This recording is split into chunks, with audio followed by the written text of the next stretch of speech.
So let's get started. Welcome to Lone Star Queens, a community conversation about drag in Texas. I'm Dr. Elizabeth Melton, pronouns she, her, and I'm very excited to welcome all of you and our wonderful panelists to today's discussion.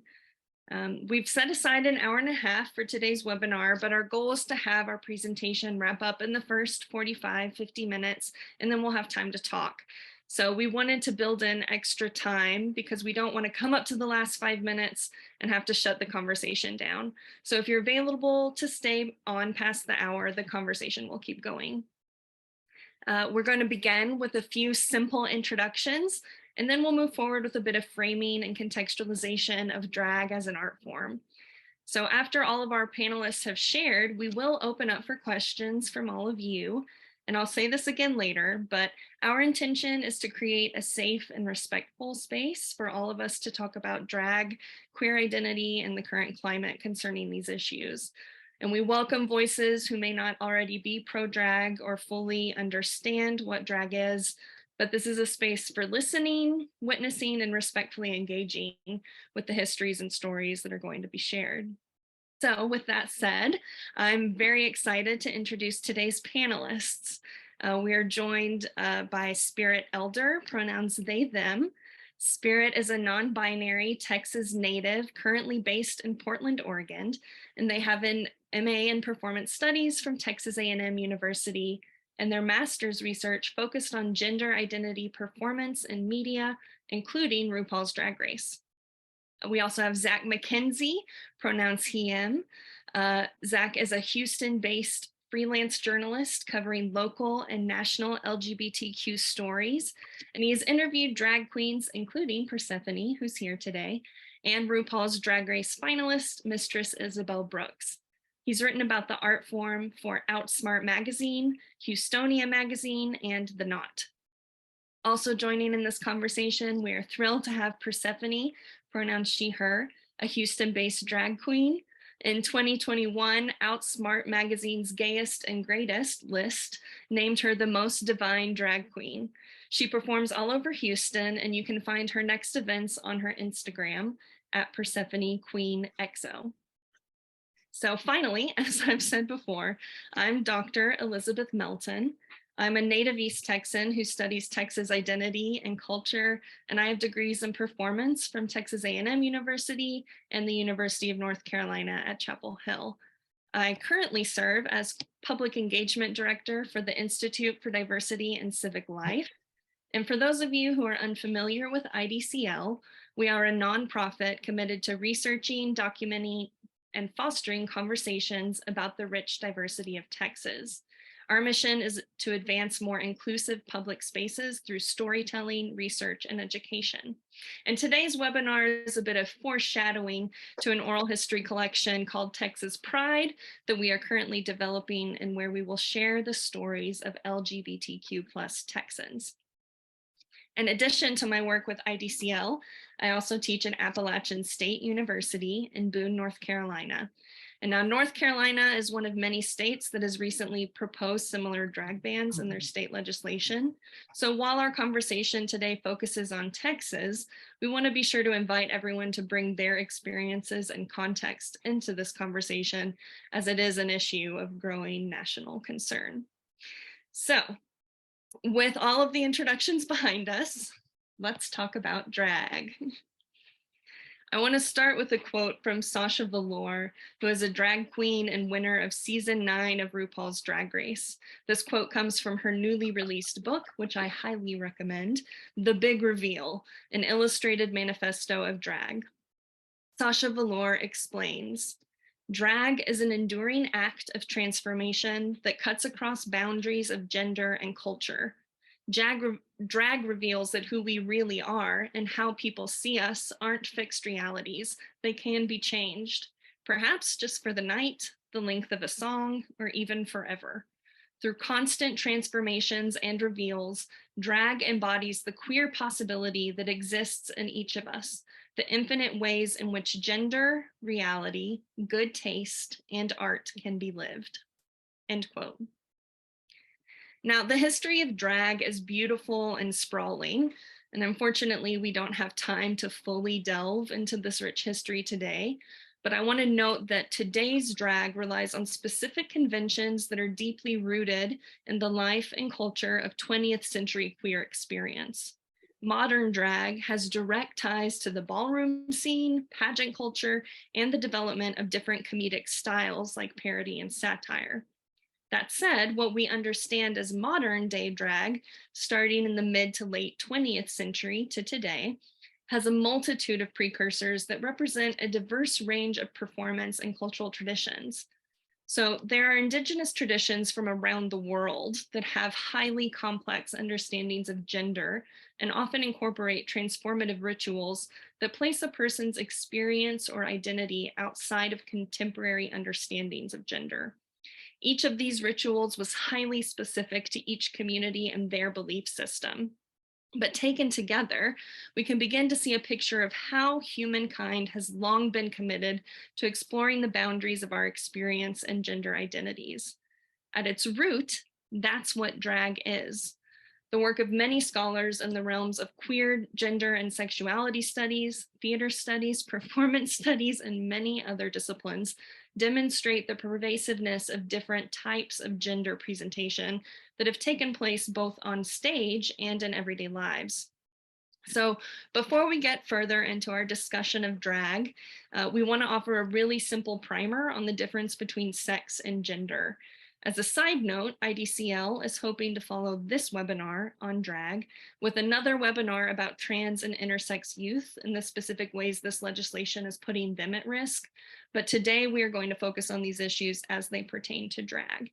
So I'm going to turn things over to Spirit, who's going to provide a short overview of this terminology. Hello. Okay, so this next part might be an oversimplification for some, or it might feel overly dense to others, but the terms matter, especially when it comes to queer folks and their intersections with restrictive legislation. Sex is assigned at birth and is determined by a person's perceived anatomy. You either have these parts or these parts. Again, sometimes it is more complicated than that. Gender, on the other hand, is based on your brain. Gender reflects each person's individual identity. And while there are specific genders that are typically associated with each sex, many other gender options exist, including folks who identify as non-binary, agender, demigender, gender fluid, genderqueer, etc. Masculinity and femininity are expressions of gender identity, but they are not intrinsically linked to being male or female. Culturally and socially, there's been a lot of pressure for folks who are assigned male at birth to act in a masculine way and present themselves as men, just as there is an expectation that people assigned female at birth should embrace femininity and present as women. A really simple example of these societal rules is apparent at gender reveal parties for pregnant folks. In Texas, we see gender reveal cakes with silly options like boots or bows, touchdowns or tutus, ruffles or rifles, tractors or tiaras, and the list goes on. Kids are taught to fit specific molds of what gender is supposed to look like based on the sex they are assigned. These gender roles point kids of different sexes towards separate toys, different colors, and specific ways of dressing. The same gender roles instruct teens and adults on how to behave, who to date, and what to do for work. These prescribed roles help maintain heteronormative societal structures, but they can be pretty damaging for folks who don't quite fit those molds. This is where drag comes in. Drag artists recognize and highlight the construction of gender through performance. By performing heightened and stylized versions of gender, drag illustrates the normative rules of gender, but in a way that creates space to subvert, critique, and sometimes laugh at those rules. This can look like folks who are assigned male at birth who are performing as women, or folks assigned female at birth who are performing as men, or anyone performing any gender. Regardless of the gender of the drag character or the sex of the performer creating that persona, drag as an art form uses performance to investigate and complicate that binary understanding of who gets to be a man or a woman. Many folks, especially rural folks, learn about drag through the reality television competition show RuPaul's Drag Race. It first aired in 2009 and has migrated from the LGBTQ+ outlet logo to VH1 to MTV. With these network shifts, Drag Race has become more available to Texans who might not have access to live drag performance. The basic outline of the competition is that drag queens compete in a challenge or two each week and present a look on the runway. Then a panel of judges chooses the best and the worst performances of the week. One person is deemed the winner, and the two bottom queens lip sync for their lives. RuPaul chooses one of those queens to eliminate, and the episodes are structured similarly until the end of the season when there's a grand finale. Again, there's some deviation from that structure occasionally, but that's the gist. So if you're new to seeing drag, RuPaul's Drag Race could be a great place to start. There are full seasons available on Hulu and Paramount Plus, and there are tons of clips on YouTube. You can also find drag artists on social media, especially Instagram. Lots of rural artists get into drag by creating makeup looks to post online. This phenomenon is sometimes called a bedroom queen or an Instagram queen. Some of those folks even go on to television platforms like Drag Race. This became an especially active outlet for folks during COVID shutdowns. To see more of that, you can search hashtag drag queen and hashtag instadrag on Instagram. So if you've seen Drag Race or you've browsed online but you haven't been to a live show, there are a few things to know going in. First of all, and most importantly, live drag is just the best. The atmosphere isn't something that can be replicated on TV or online. At a live show in a bar, you can anticipate the virtuosic lip syncing component of Drag Race, but not usually in the competitive life and death version you see on TV. A drag show may include several artists or feature one person specifically. Artists often perform solo and for tips, so bring cash. The environment is welcoming, celebratory, and usually incorporates some innuendo and sexiness. This is the scene you bring your friends to, but not your kids. For family-friendly drag events, drag queen story hours at libraries have become a great place for kids and families to interact with drag. Usually there will be a drag artist or two, maybe dressed as a princess or a mermaid or a superhero or just as themselves. The artist will read a children's book out loud. There might be some sing-along or dancing time. It's really pretty similar to having a Disney princess at your birthday party. The atmosphere is fun, queer-friendly, and often a little silly. These events are absolutely safe for kids and families, and they're usually free. Unfortunately, the Texas Senate is taking steps to strictly limit where and how drag can be performed and for who. Elizabeth is going to break down some of those details.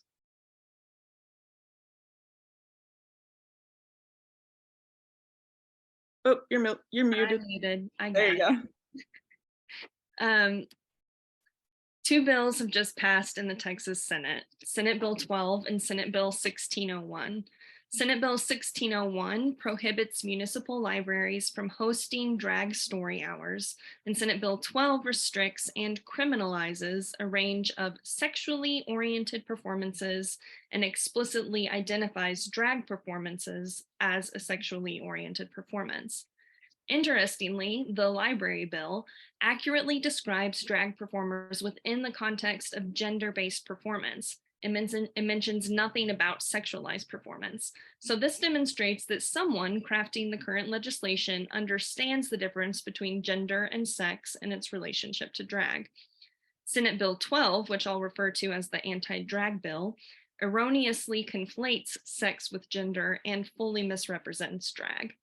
Turning to the specific language of the bill, Senate Bill 12 restricts, quote, certain sexually oriented performances on public property, on the premises of a commercial enterprise, or in the presence of a child, authorizing a civil penalty and creating a criminal offense, end quote.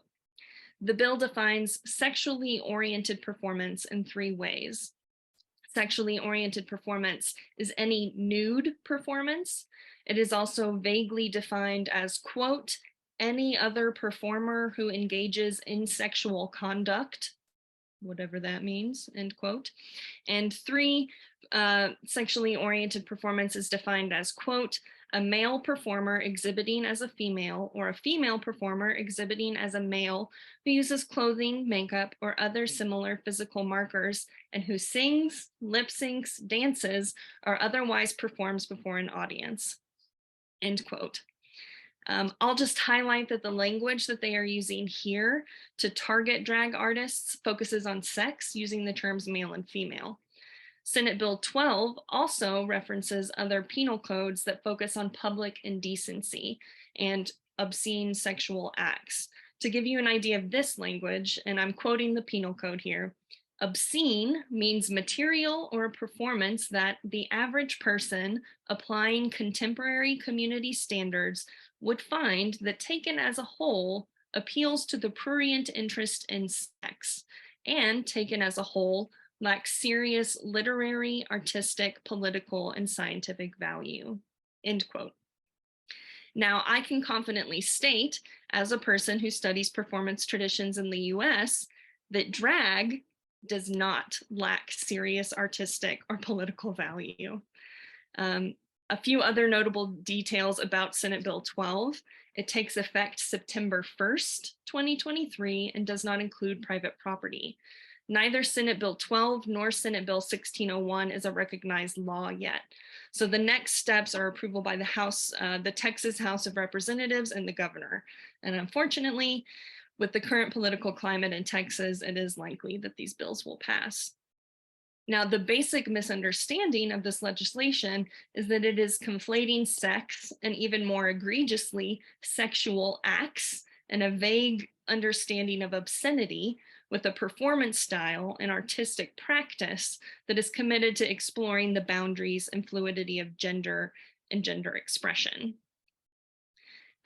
This legislation is targeting artists who are entertainers and cultural commentators. As a scholar and someone who has studied Texas identity and culture, I also know that Texas is one of the campiest states in the US. While not exclusive to drag, camp is often a key component to drag artists' performance and visual style. Camp is a theatrical strategy that makes certain things visible, and it often relies on excess, humor, exaggeration, and a love of the oversized. Now, doesn't that sound familiar? Camp is part of the reason why drag queens and drag kings are often hyper feminine or hyper masculine. The over the top aspects of their performance highlight the constructedness of gender. Now, particularly for those of us who are Texans, we know that everything is bigger in Texas. So really, we're practically a state full of drag queens and drag kings. Texas' love of bigness is perfectly poised to stand in as a beacon for all things camp, queer, and fabulous. And Texas, like most places, has a consistent history of drag. Now, we're due for another sidebar. So here's a quick sidebar on terminology. When we explore the history of drag, it's important to note that the art form has evolved over time to include a wide variety of gender exploration, which now reflects a more nuanced understanding of the divide between sex and gender. So terms and vocabulary morph and change over time. In the 19th and early 20th centuries, drag was often described as impersonating the opposite sex, and performers referred to as male and female impersonators. The terms drag queen and drag king did not come into common use until later in the 20th century. So a quick dive into the newspaper archives shows records of drag performers in Texas as early as the 1870s. And they were probably there before then, we just maybe don't have records of that. 2 female impersonators were billed as comedians in Galveston in 1873. Then in the 1890s, Stewart, who was known as the male Patty, had a long run of performances, including appearances at the Texas State Fair. Days when Stewart performed at the State Fair were promoted as special days when young students and their teachers should attend. He was known for impersonating Isabella, the Queen of Spain, and singing in a high soprano voice. And Stewart went on to have a lot of success performing in Europe. Miss Cora Johnson, a male impersonator, performed at Cycle Park Theater in Dallas in 1898. And one of my favorite artists from this time, due to their name, was Huntress. Huntress is reported playing vaudeville stages in Dallas and Fort Worth in the early 1900s. Toma Hanlon was a much reported male impersonator who performed in the Dallas area in 1910, while in the 1920s and 30s, Barbette, an acrobat and performer from Round Rock, Texas, found great success as, quote, a young American who performs on the trapeze dressed as a woman, end quote. Barbette found huge success in Paris, and there's actually quite a bit of information about their career and later life. Moving toward the mid-century, San Antonio regularly hosted the Corniation pageant as part of larger fiestas happening in town. And this drag queen pageant was considered a popular event and was often attended by a broad public audience. Of course, news reports in Texas weren't all sunshine and sky-high wigs. There are also reports of raids, arrests, and performances that were shut down. For example, in 1938, the Wagon Wheel, a popular drag show venue in Dallas, was intentionally set on fire. And news reports of female impersonators are also interspersed within arrest reports and are often presented as curious mysteries when men are found in women's clothing. Unfortunately, this is a familiar story to members of the LGBTQ plus community who are well aware of a history of policing and violent acts toward gender nonconforming persons. But this history also serves as a reminder that Texas has long been home to members of the LGBTQ plus community, and despite legislative attempts to censor and limit their voices, they aren't going anywhere. So with that, I'll turn the conversation back over to Spirit, who has a few questions for our other panelists. All right, y'all, let's do this. Okay, so just to remind everyone, Persephone, you are a drag queen in Houston, and Zach, you are a journalist covering queer perspectives. Correct me if I'm wrong. Okay, so Persephone, can you tell us a little bit about Houston drag? How did you get into the scene? How long have you been performing? What is Persephone's aesthetic? You know, the basics. Okay, yeah, of course. You know, clearly as Dr. Melton was saying earlier, drag has been around for ages here in Texas. And I've always been a fan of drag. I started watching Drag Race in middle school, you know, season 1 through all the seasons. And it's something that I've always was entertained by. It's something that, you know, comforted me in a way that I didn't know that it was comforting me until I got older. You know, Hamburger Mary's Houston is a popular drag restaurant and bar. They opened in 2017 and I was a server there. I had bartended at JR, South Beach, the local gay bars prior to that. And it was my first time that I was surrounded by drag queens that you know, when I worked at JR's, I would see a few of the queens, but there was always, they were coming and going versus at Hamburger Mary's. I mean, they're just everywhere. And it was a really fun experience. I got to know them on a personal level. And, you know, they had a competition called a turnabout show. It's for employees that have never done drag before. And I'm very competitive. And so I was interested in doing it. And I kind of told myself, I was like, well, if I win, I think I'm going to pursue this as a career. And if I lose, then I can say that I tried it. And I think deep down inside of me, I knew that even if I lost, I was still going to do it anyways, because I felt like this was my opportunity. Well, I won, and here I am 5 years later talking to you guys. I've been doing drag for 5 years, and I would say my drag aesthetic is just very glamorous, very feminine, you know, just yeah, I'm just a Texas girl at heart, and I love always looking stunning, always having my hair done, the right outfits. I love doing drag. I love my job. You know, I have 5 shows here in Houston. I do a lot of fun pop-up gigs all around town, and it's just such a joy for me. Like when I get home, I often think about just the shows that I did, and you know, I love my job. Got it. Thank you.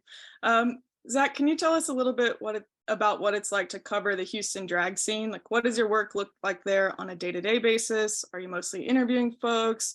Are you going to shows and writing reviews? What is all of that like? Man, I would love to write reviews of drag just because I feel like the language I could use would be apart from any other article I've ever written. The experience at drag shows here in Houston, it's, if anybody watched the latest season of RuPaul, you heard Mistress Isabel Brooks kind of talk about like old school Texas drag, right? And Houston runs the gamut. You've got Broadway reviews, you've got top 40 pop girly hits, trivia. Persephone hosts a few trivia events. We've got drag bingo. There's Sunday brunches.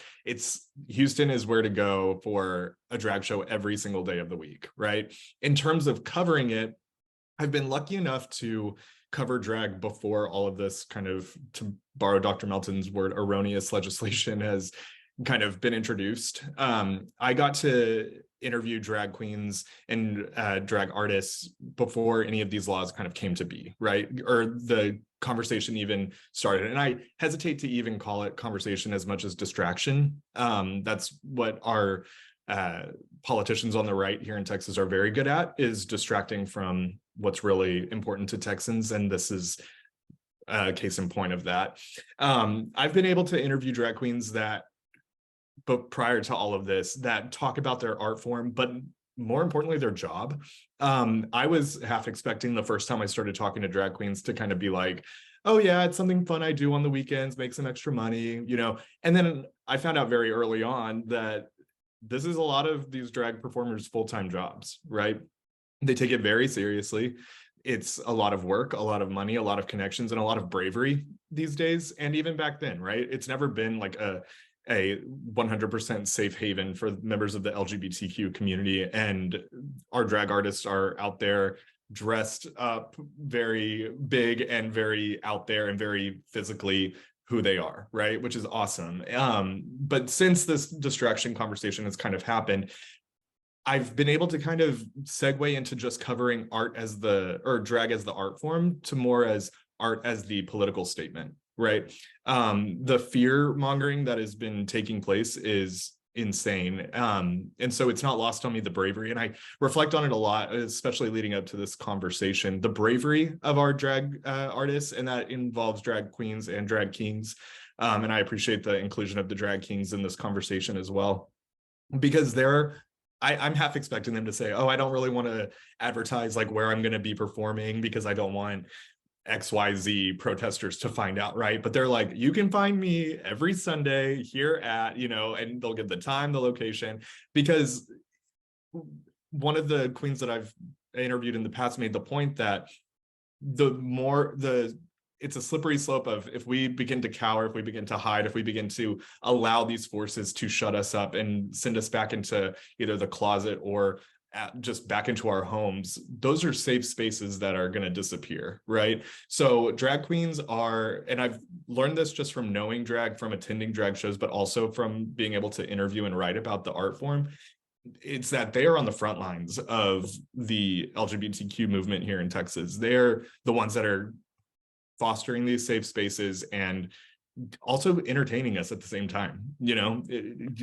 Drag queens walk and chew gum at the same exact time, and they're doing it in high heels most of the time. So Got it. Thank you. Okay, Persephone, in the 5 years since you've started drag, how has Houston drag changed? And if these proposed bans come to be, how much will your work be affected personally?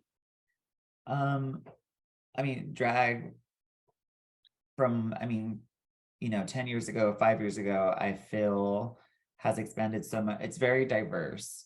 So we have, as Zach mentioned earlier, we have Broadway queens, we have trivia queens, we have bingo queens, we have, drag kings, we have non-binary performers, we have, AFAB performers, people who are assigned female at birth who partake in the art of drag and they love it. It's just very diverse and very welcoming. And it's just so different. You could find anything that you're into here in town.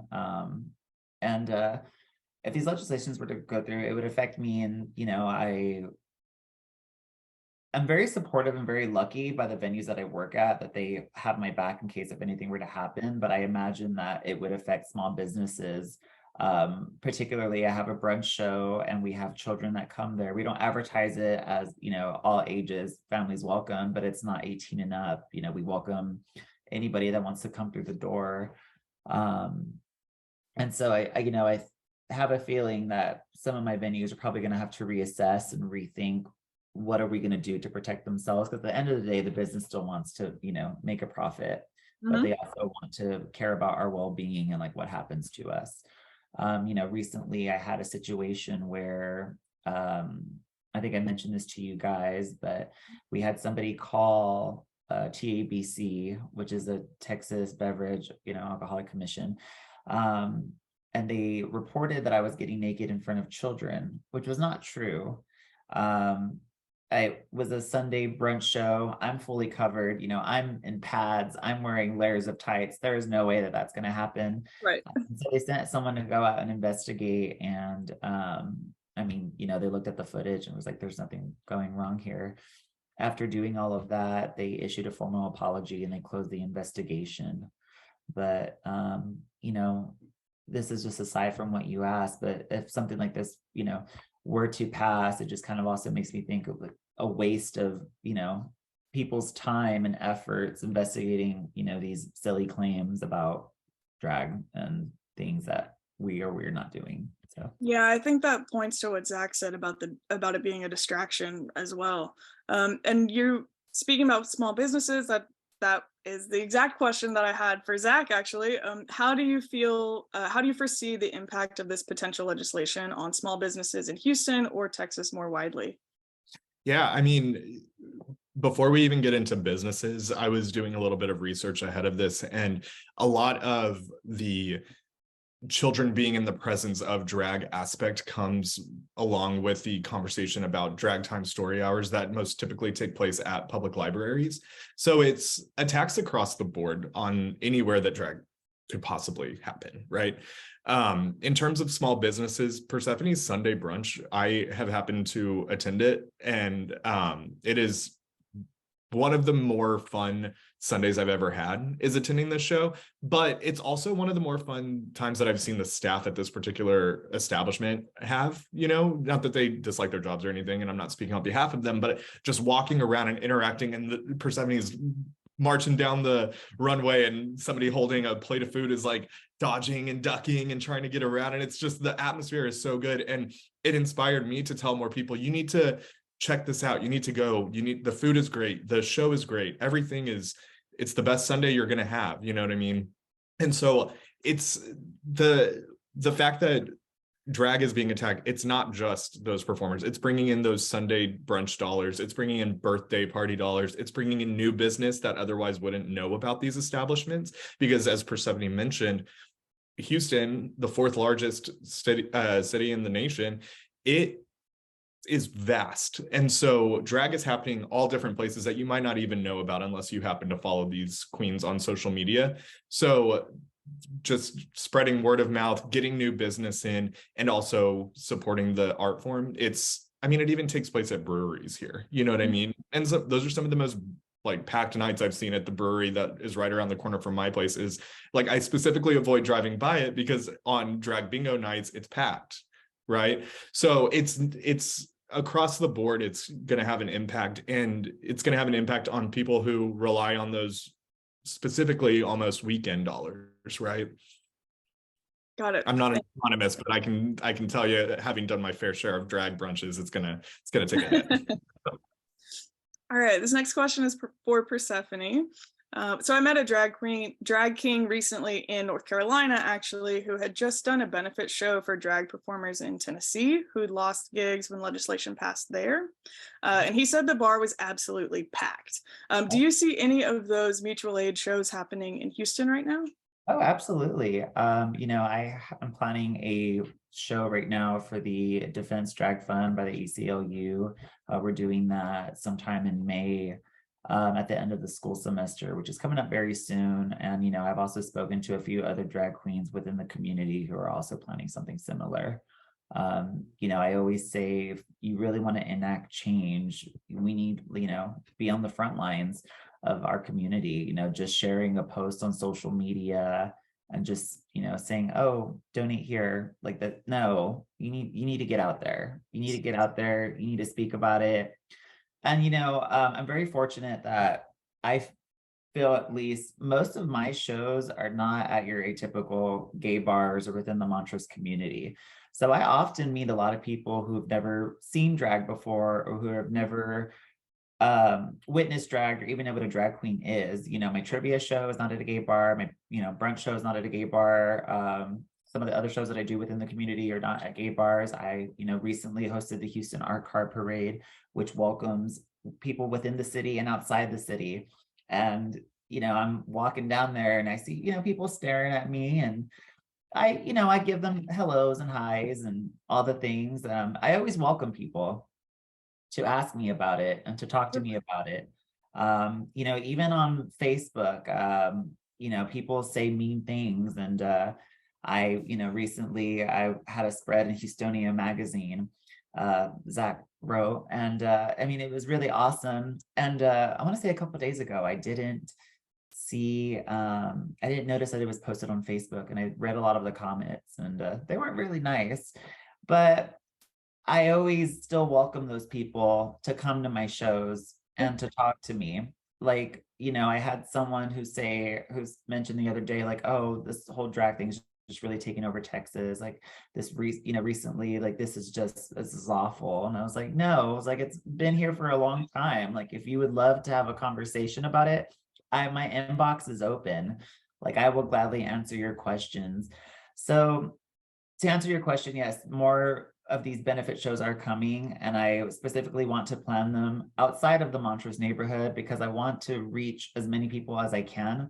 That's not just within the community, but with outside of the community, because I want them to know who we are as people, who we are, you know, as a business, but also that we're not a threat to, you know, them.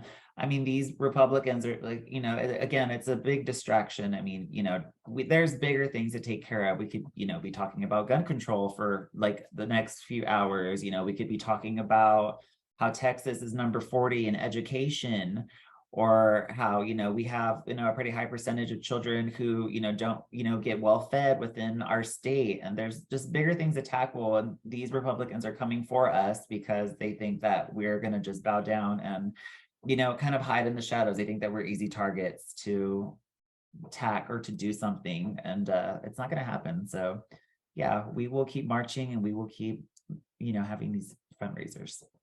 Absolutely. Okay, so this next question is adjacent to that, but do you see any change in the crowds at Houston shows right now? Do they seem any larger or any different in preparation or anticipation of these restrictions? Personally, I feel that they've been larger. I feel that people know what's going on in our community, and people really want to get out and support as much as they can. I've noticed people are more active on social media within sharing posts. I have people who promote my shows willingly. I don't even ask them, and I see them sharing flyers. But I mean, there's also a lot of parents who are concerned about their children and about our well-being. You know, I have a friend who, you know, their son loves drag shows. Their son is 3, and you know, he always draws me pictures of whatever's on his mind and always gives me dollar bills. But they recently reached out to me, and they're like, hey, their name is Fox. And they're like, Fox really wants to come to your show. How would you feel if we went? Which was weird to me because they always come to my show. And I'm like, well, why would it be weird? So like, well, with everything going on, I want to make sure that you're comfortable. And so I wonder if some people are going to start holding back their children just because they don't want, you know, they're looking out for us and they mean well, but I think they're just concerned about what other people might say, you know. You know, I remember when this first was even proposed, I mean, and now it doesn't bother me, but you know, if I'm being honest, like I remember when it was first even being talked about, like I was nervous to take pictures with even kids because I was like, I don't want some right-wing person having that picture and using it on social media for some, you know, something that could be misconstrued or, you know, something out of context. And so I would say that would be the only difference, is that there's a lot of parents that are now questioning whether they should bring their kids or not because they just want the best for what the queens, you know. Yeah. But other than that, I mean, I do feel that my shows have been more packed and people are more supportive. Okay, got it. Okay, Zach, you and I are from the same small town in Texas, and we did not have drag there. At my house, a couple friends brought over the movie Birdcage once in high school. In college, I watched a documentary with pork chop in it, and I went to my first live drag show on my 21st birthday. How and when did you find drag? So you're very right. We did not have drag shows in our small Central Texas town. I was not, it's kind of like that meme right now that's going around that's like, you've been around drag your entire life. You just didn't, and it didn't bother you then, right? Talking about like different movies, different films, The Birdcage being one of them. So I found drag and kind of started getting into learning more about it in college. I went to the University of Texas at Austin, and I had a friend who was in a gay fraternity at the time, and they were hosting their annual fundraiser, which was a drag show. So you bought a ticket, and all of the members came out and did a number, and he came out and did Beyonce. And I was able to watch just like all of these guys who, and most of them were male identifying. It was at the time, male only fraternity, gay fraternity. I don't know if that's still the case now, but at the time it was. And I just watched them all come out one at a time, telling the most crass but like witty jokes I've ever heard. And so I realized, I was like, oh, this is like stand-up comedy. There's some dancing. Some of them are singing live, like the mic is on. Some of them aren't singing live, you know? And it was just like running the gamut of what this like brand new thing was. And I feel like I wish it was kind of like a Truman Show moment where I could see my face watching it, because I feel like I would just be like wide-eyed and just like encapsulated and raptured by everything that was going on. You know what I mean? Like it really was kind of an eye-opening experience. But then after that, like being in the closet at the time, I didn't really venture out to see much drag. It wasn't until I got to Houston and saw how available it was, and I would be invited by my cis female friends who would ask me like, hey, there's a drag bingo, do you want to go? And I would say yeah, but I'd be like, oh sure, I guess, you know, whatever, if I'm so but once I came out, it was no holds barred, and I was at every drag show I could get to, you know. So yeah, it started back in college. I took a dip whenever I was kind of wrestling with my own kind of coming out and sexual identity and or sexuality. And so, yeah, Houston is kind of definitely where I got to know drag queens. I got to befriend drag queens, and also just like pop in for a show, leave. If I happen to be in the neighborhood and I know one's going on, just like pop in. A lot of them, you mentioned earlier about bringing cash, and a lot of the queens around Houston have been like, if you don't have cash, I have Venmo. You know what I mean?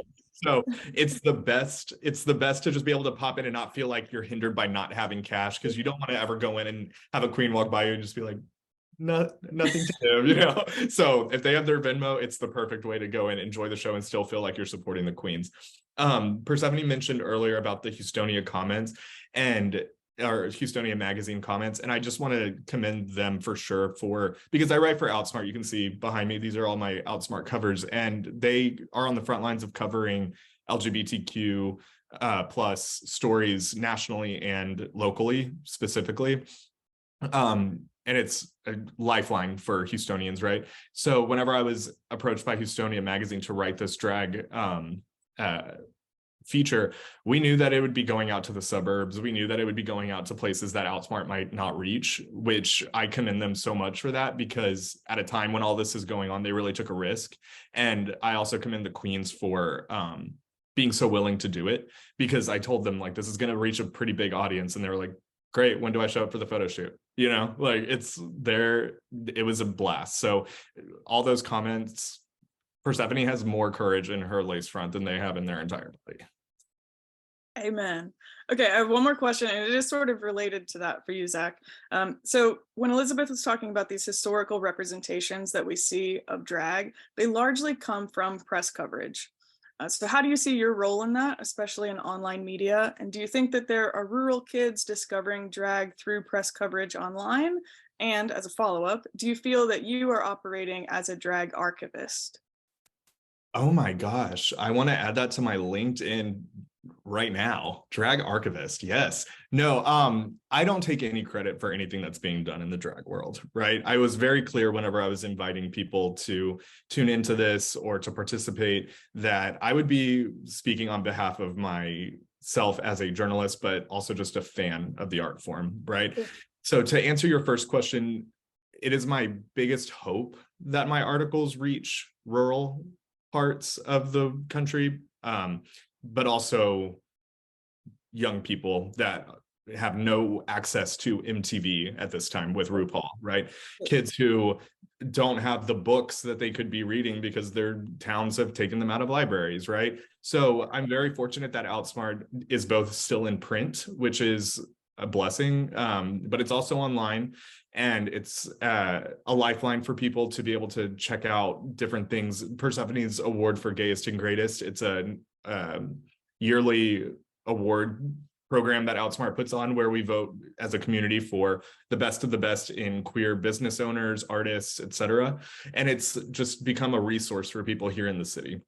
In terms of getting it in front of people, I end a lot of my articles, if I don't have like a clean segue for like somebody that's coming into town to do a show or something, I'll usually say, hey, I could have used Outsmart as a kid, right? And I could have used an article like this as a kid. So let's imagine this gets into the hands of a kid in my hometown that's dealing with their sexual identity.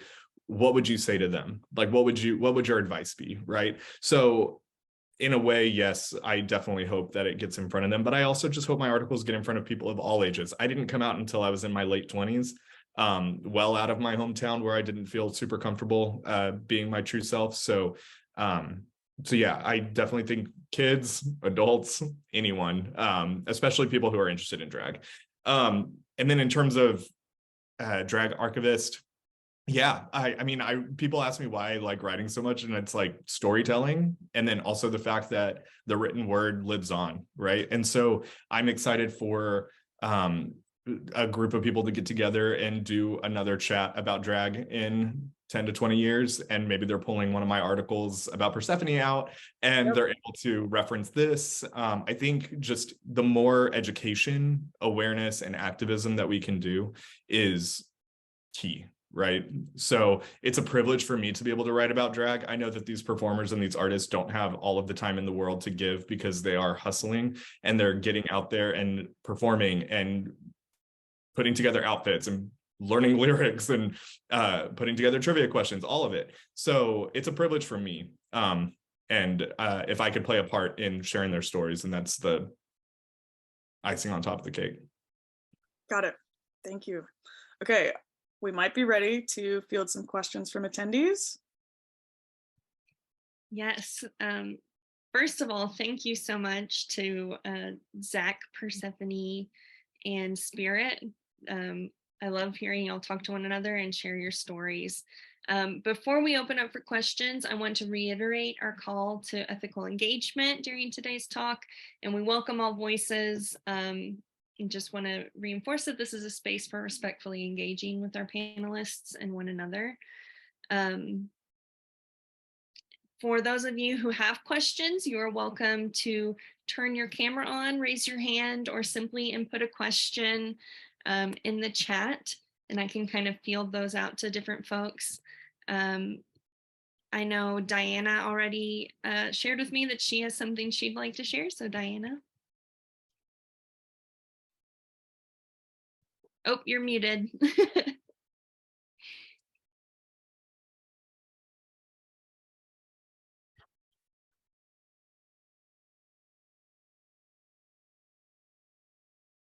Okay, now we're going, right? Okay, Yes. sorry, helping the handicapped today. Okay, what I had wanted to share was the experience that my husband and our youngest child had with the concept of drag when we first moved to Carrollton, Texas, after living and enjoying the festive atmosphere in Austin, Texas for so long.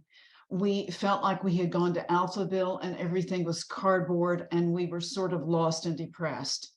And we stumbled across a program that was on public access TV. I cannot remember the exact name of the program. Some of you who are older may or maybe saw it as kids, I don't know, may recall it, but the main character's name was Edna Jean Robinson, and her partner in crime was Pitiful Bitch. And okay, are we striking a nerve? Okay, so here's the deal. They did not practice glamorous drag like Persephone, who has obviously got it down to an art form that surpasses anything I've ever seen. But it was more like frumpy drag. I don't know if there's a specific name for that. Can be. But apparently it was or is a thing.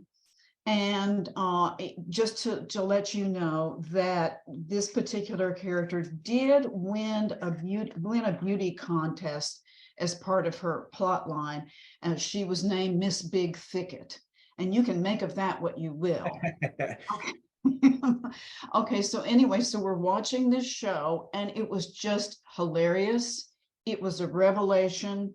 It took us to another world of fun and funkiness and jokes and inside behavior and all the things that we missed when we left Austin. And it kind of saved us. We would tune in every week to see what's going on with Pitiful Bitch and this other character. And it was just a delight. And I think it saved us as a family. And an unexpected benefit of that was one day after church, when we were all dressed up in our church clothes, we went to the now defunct Luby's in Oaklawn, as you know, Protestant families do after church on Sunday. And there, the big round table were a bunch of frumpy drag participants all sitting there. And Ross, who was like 9 years old, didn't make fun of them. He didn't gawk. He just went over and had a conversation with him. And I just thought, okay, we're weird parents. We may get arrested later, but this was a really great experience. And I just want to throw that out there. Well, thank you so much for sharing that. That was awesome. People need more parents like you out there who just support their children's curiosities and, let them figure it out on their own. Often, in today's climate, most of the children, they don't know, what they're seeing. They don't know what they're, looking at or what they're talking to. And most parents often just feed them that hate or that negativity. And so for you to just let Ross go out there and do that is very brave. So thank you for sharing. Well, we didn't feel brave. We felt like we were ourselves. Well, if that means anything. We just felt like we were being ourselves and being true to ourselves. Yeah, and it seems like that's the thing that we kind of have to fight for right now, right? Is that we have to be able to just stand up to these legislators and say that we need to continue to be able to be ourselves, and that there's nothing wrong with these interactions. Right. Let's see. I think we maybe have a question from Go Hens, representing Asheville Drag Brunch. Hi, everyone. Can you hear me? Hello. Hi, is my sound on? Yes. Yes. Mm-hmm. Hi. Ironically, I also.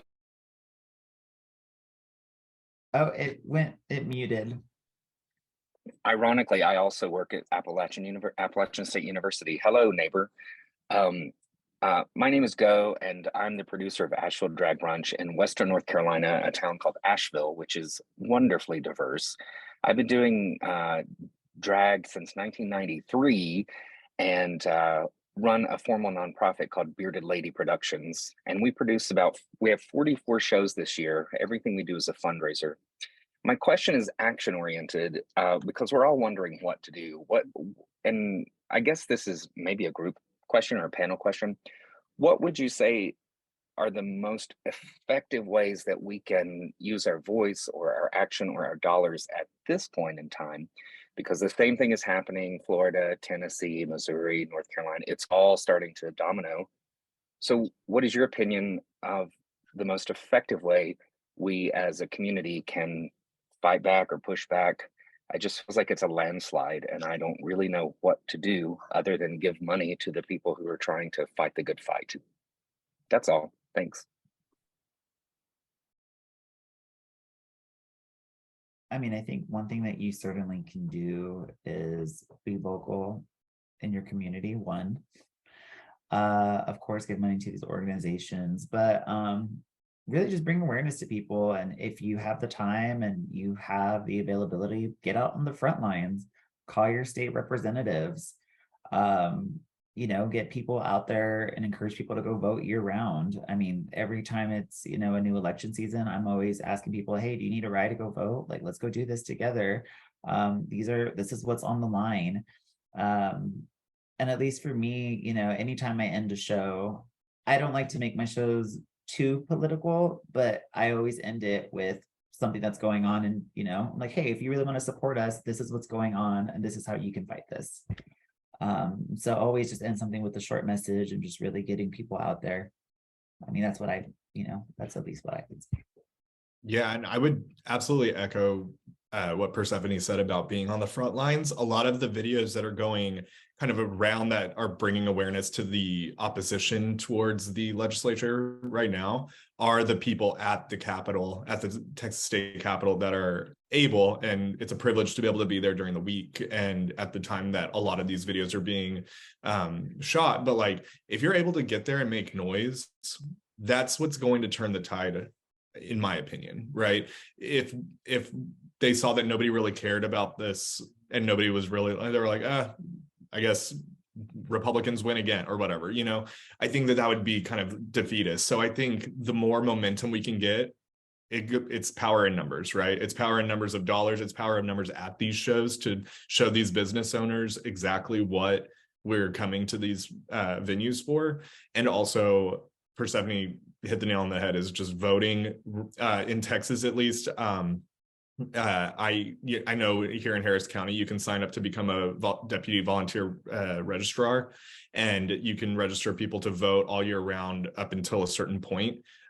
So if that's available in the state that you live in, definitely look into that, because a lot of people don't realize the slippery slope domino effect nature that you were talking about, Go, with the it just happening state by state, because it's kind of that quote where it's like, I didn't stand up for so and so and they came for me next, right? So I think education, power in numbers, and it's just so frustrating that it's a bunch of dweebs at the Capitol that are able to have so much power over us, but that's the world we live in. So calling, writing letters, flooding those rotundas and making noise, that's the best way at this point, I think, and supporting these different action makers that are fighting the good fight, as you said. I would also add that organizations like the IDCL, who's hosting this, are doing good work to raise awareness, and they're putting their money where their mouth is. The panelists are being paid today, which I think is important. And I would also add that going to shows and using your dollars as you're able is really great. Find folks' Venmos. If you're not able to go, find their Cash App, help them out when you can. Because as this legislation comes down, those are the folks who are looking at job loss or looking at things being restructured or restricted. And I think that those are the folks that are going to be affected first, and that maybe trying to get ahead of that can be helpful when you're able.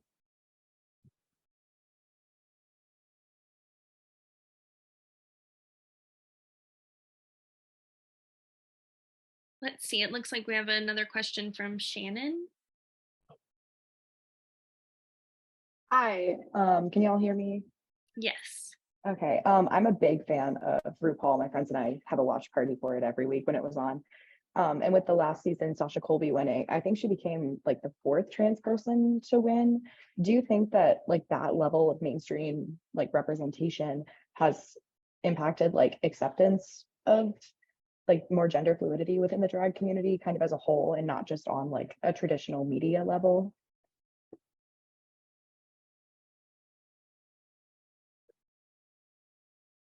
Persephone, do you want to take that one and I can follow up?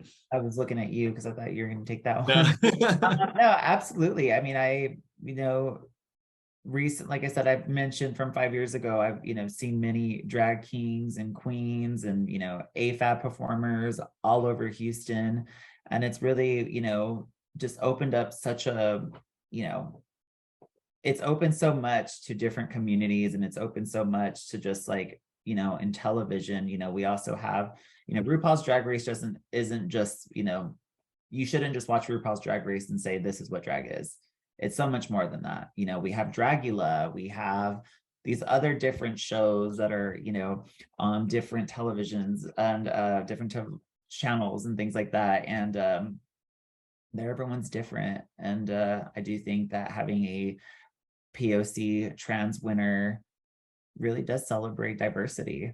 And I'm really happy for Sasha Colby. And, but before that, I believe it was Kylie and different other ones that are on the show. And, it celebrates diversity.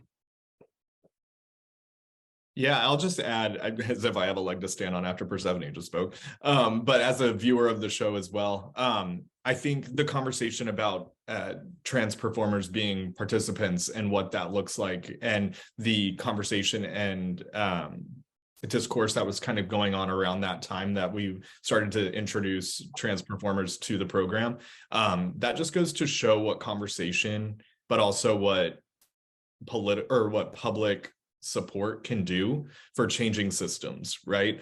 There was a lot of differing opinions. There was a lot of impassioned opinions about it, I remember. And maybe not across the spectrum, but certainly there was in the lexicon of Drag Race.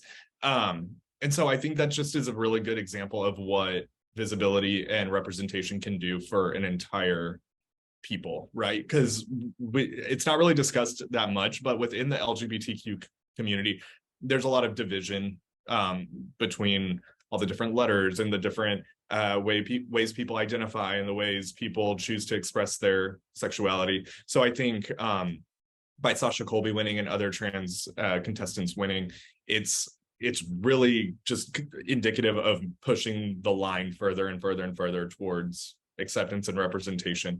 I know there's a lot of differing opinions on Maddie Morphosis, the first openly heterosexual contestant, being a part of it, of the show. So again, it's just RuPaul's Drag Race is a really big melting pot of what drag can look like and what is being attacked at this moment. I would also add that Drag Race itself, because it's on television and lots of folks have access to it, and it's been on since 2009, so the culture has shifted as well. But with folks watching that show, they call out things that feel icky or transphobic, and the show itself has changed to reflect that. And so I think that it's, if we're thinking in this drag archive sort of way, Drag Race itself becomes like a living document of the ways that drag and queer culture and trans culture has changed over time. I think that part is interesting. I mean, also just how community can have influence over these kind of things, and how the show has progressed and changed so much, and, has been so open and welcoming, from RuPaul, just little things from saying, gentlemen, start your engines, to, drag queens, go, we don't do the shemale anymore, and all those other things. It's just, that's why it's so important for us to be outspoken and to share things within our community, because it will enact change. And it does, we are now at a point where Drag Race is so diverse and just so open to different things. So. And next step, Drag Kings. Do we have any other questions for our panelists today? Yes, Ari. Hi. Haven't been able to actually formulate this as a question, so I'm just going to start talking and see what comes out.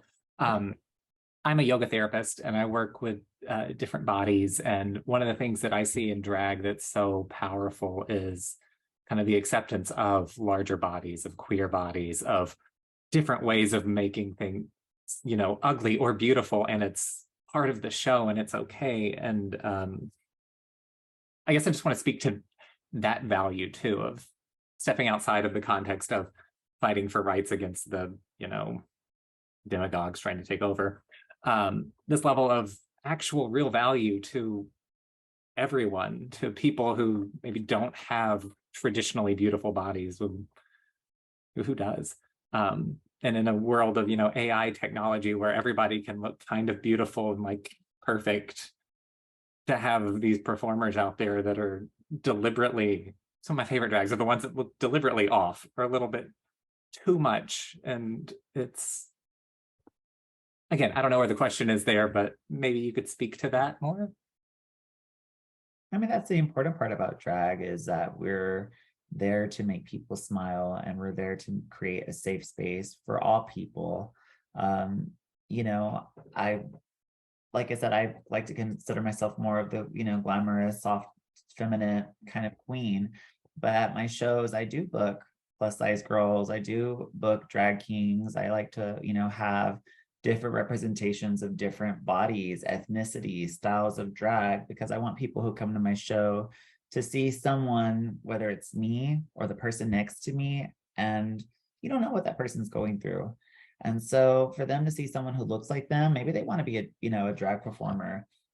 It just feels safe and it feels welcoming. And I wouldn't be doing my job, and I wouldn't feel good if somebody came to my show and did not feel welcomed or feel accepted, or they left still feeling insecure about themselves.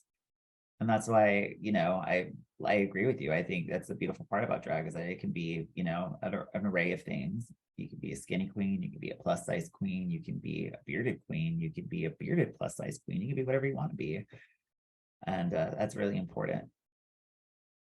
Yeah, and I think just the outspokenness of these queens to be who they are, but also to kind of like brand it, right? Like, I love how Mistress Isabel Brooks refers to herself as the heavyweight champ, and it's a double entendre, which is so effective and fun. And I think I know that some of my friends my friends who might consider themselves plus size now refer to themselves as the heavyweight champ whenever they go shopping for clothes. They're like, I'm going to the heavyweight champ section. You know what I mean? So it's that conversation that these queens are having, and just goes back to that wit and that just performance art of it. Art has changed systems and conversations since the dawn of time, right? So drag is no different. And the way that these queens are able to kind of highlight their insecurities as advantages, I guess, inspires others to do the same, right? So I think highlighting the good, the bad, and the ugly is all drag, and it's all good.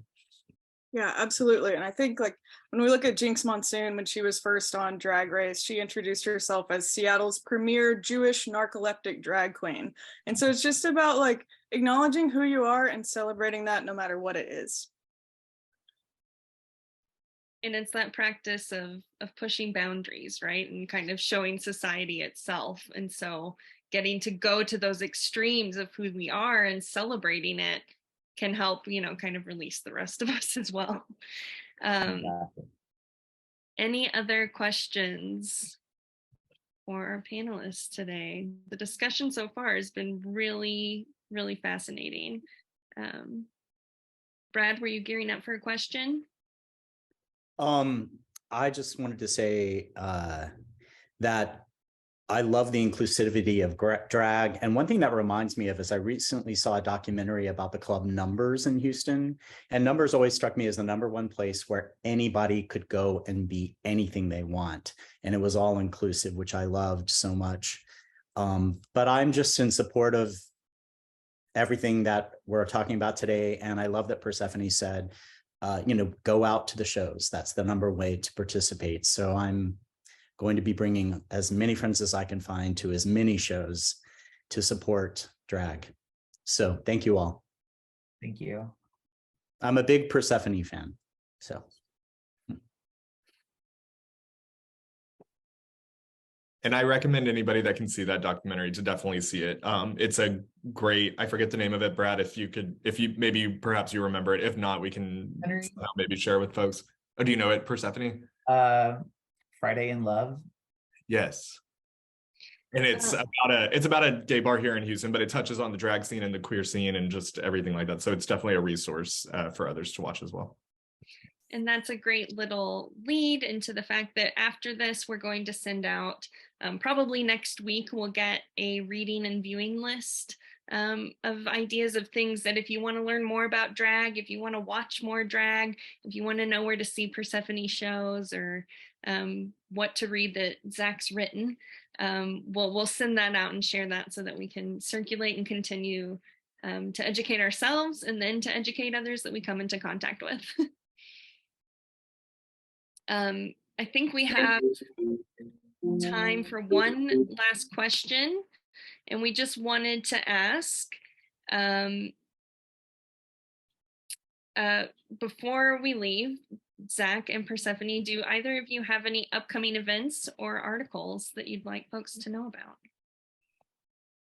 I'll go first so that Persephone can end us on a high note and a beautiful, glamorous note. Okay, let me get my stuff out of the way. So I don't have any events coming up, unfortunately, but I would just encourage everyone, if you have a LGBTQ plus publication in your town or in a city near you, to just support it like nobody's business, right?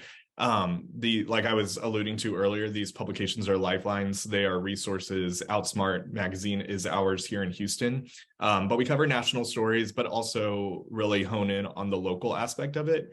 And these publications are the only way that a lot of our community finds out about stuff, right? Social media helps, but these give a little bit more in-depth look into people who aren't necessarily given much of a platform, or that have a platform, right? So I would just say support your local media.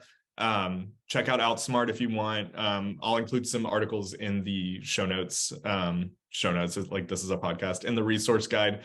And yeah, I'm gonna hand it over to Persephone because she's got a lot more going on than I do. Well, if you're here in the Houston area, you can come check me out this Sunday at Winnie's. It is a restaurant and bar in Midtown. We have a 11:30 show, and we also have a 2 o'clock show. And then on Thursday after that, I will be doing a trivia show at Tiny Champions. Who's seen The Last of Us? Anyone seen The Last of Us?